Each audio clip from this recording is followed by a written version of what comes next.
नमस्कार दर्शक बंधु आईपीएल 2025 34तम मैच रे पंजाब किंग पीबीकेएस रो बोलिया बॉलिंग रे एवं मध्यक्रम दृढ़ बैटिंग द्वारा रॉयल चैलेंजर्स बेंगलोर रो 5 विकेट हराई अपराजित होइचंती। चेन्नई स्वामी स्टेडियम बेंगलोर 18 एप्रिल 2025 रे पंजाब किंग 5 विकेट रे जीतिचंती। हाँ दर्शक बंधु वर्षा द्वारा प्रभावित मैच रे आरसीबी मात्र 14 ओवर रे खेली 9 विकेट हराई 95 रन संग्रह करथिले।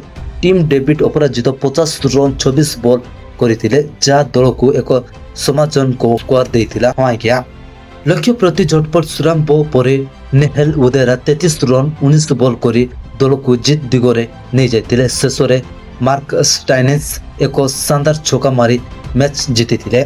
मैच वर्षा द्वारा प्रभावित जहार मोट 26 एक ओवर रे 14 विकेट पड़ीथिला। हाँ दर्शक बंधु पंजाब किंग एही जीत सहित तांकर लगातार द्वितीय जीत अर्जन करिसंती। Bureau report Odisha cricket.